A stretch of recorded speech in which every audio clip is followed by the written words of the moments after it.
Well, hello everyone and welcome back to another video of the F122 Driver Career Mode with Red Bull, episode number 46 today for the British Grand Prix of Season 3, round number 8. If you missed the previous episode, the Canadian Grand Prix, I recommend going and check that out. A very biblical episode that saw Max Verstappen crash opposite the wall of champions, which leaves him on a bit of the back foot coming into this episode, my home race, the British Grand Prix. One thing that we're looking to chase up on is R&D, because we're not the fastest team on paper. That has been a yo-yo in a battle between Ferrari and McLaren, really. Looking at fuel efficiency, though, we have struggled throughout recent races, so we're going to try and fit that on. We might rush it. Actually, we haven't rushed an upgrade successfully in ages. Now, rival time as well.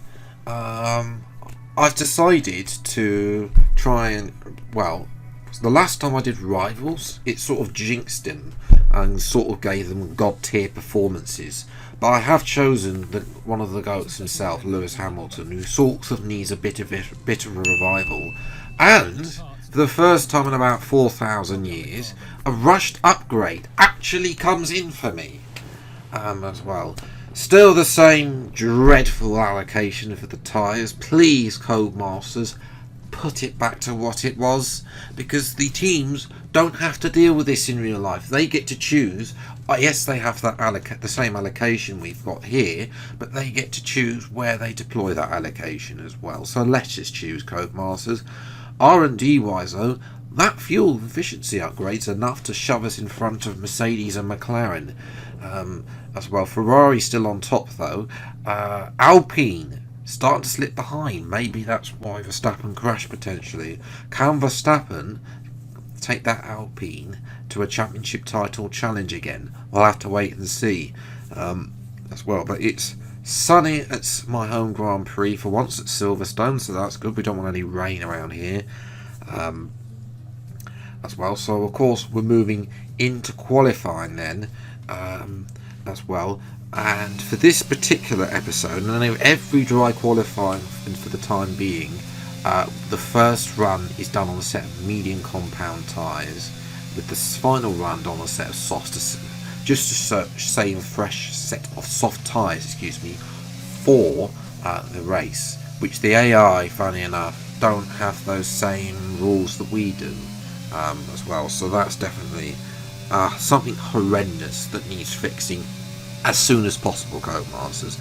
But anyway, we're slightly up on Norris, that is, 10th and a half up on our previous best time. Verstappen's done a 26.2, so we'll need to improve on that, hopefully, and see if we can get close, if not on the front row, or even pole, because, Silverstone, even in previous years, has been a bogey track for me and been qualifying, struggling to score points in the top end team. But on this year's game, Silverstone is actually a very nice track to drive. This is the best career mode chance I've got of winning my home Grand Prix, because I don't think in any career mode, apart from a couple of those modded career modes from ages ago, I've actually managed to win.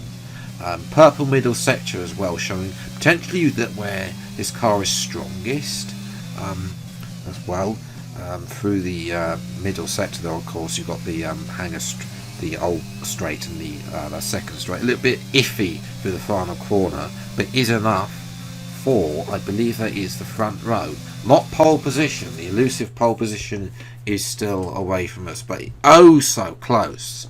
12 thousandths of a second.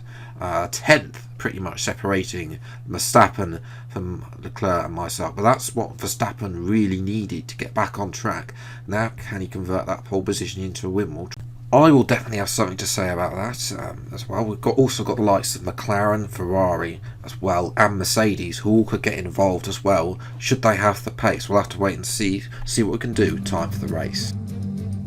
Great Britain then, one of only 2 countries to have held a Grand Prix in every year of the Formula One World Championship, extends that record further for today's Grand Prix. The 3.6 mile long Silverstone circuit is one of the longest of the season, with 18 corners in the current layout. With average lap speeds reaching around 145 miles per hour, It's also one of the quickest tracks of the year. Watch out for cars taking the right-handers of Abbey and Copse flat out.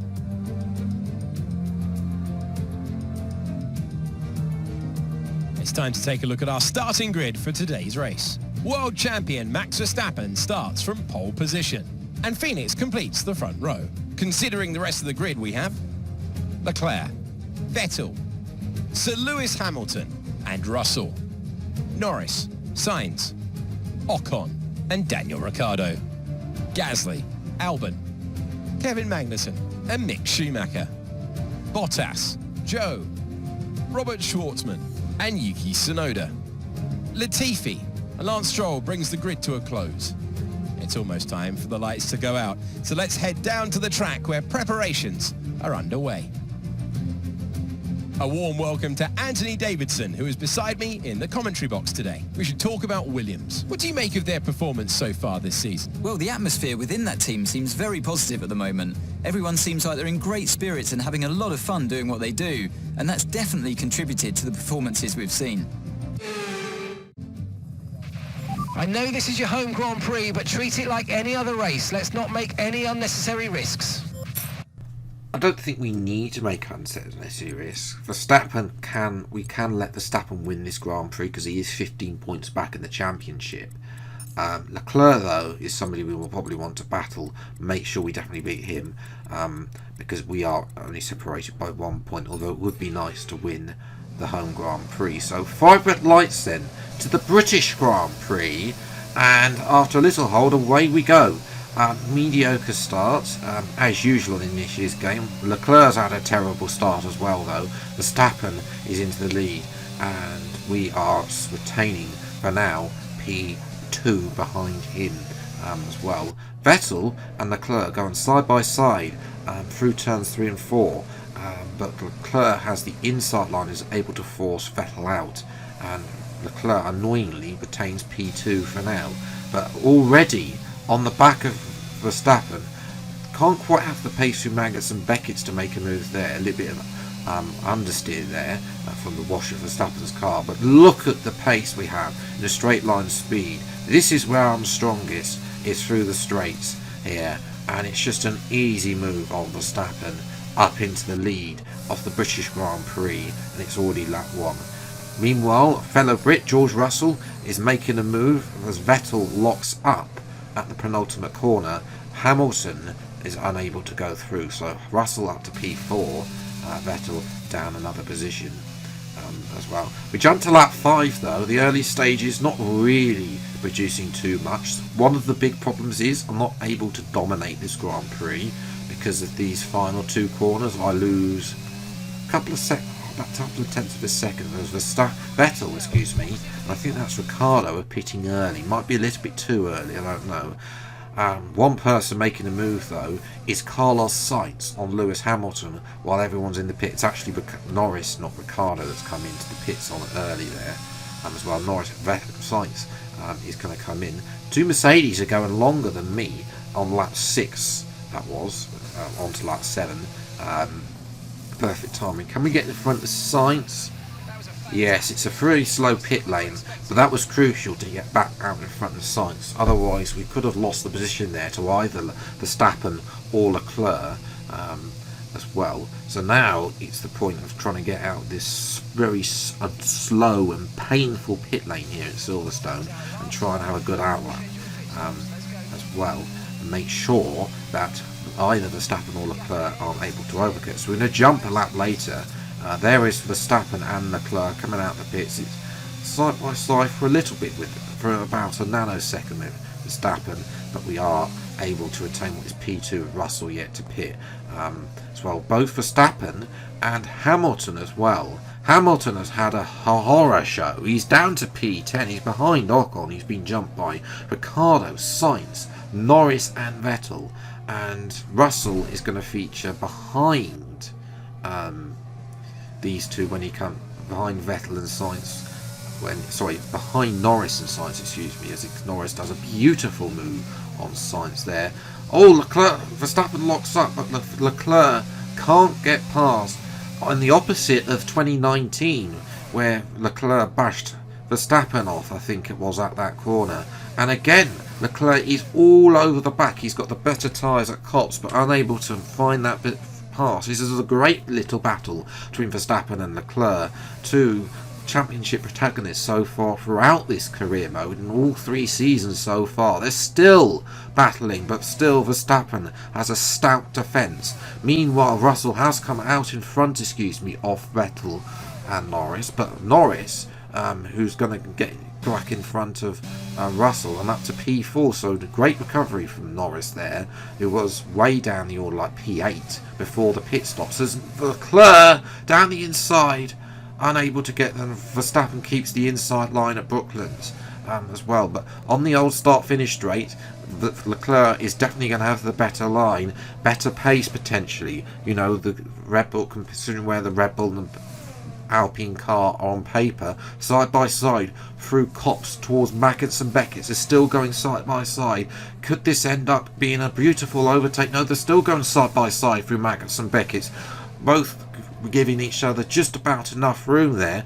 Verstappen does get the move, getting back in front, but gives Leclerc DRS down the back straight towards the final corner. Leclerc will have the inside line, forces Verstappen out, and is finally up into P2 as well. What a breathtaking bit of move there from Leclerc, racing there from Leclerc and Verstappen, But we're coming across the line, or through the final corners, to victory. Fuel again, despite that upgrade, is still a little bit iffy as well. Again, that's something new to pick up. But it is, finally, we're back on the top step of the podium. It's exactly what we needed to get back on track in terms of winning this championship. Norris as well gets driver of the day. Plenty of action then here in Silverstone, a memorable race and an impressive victory.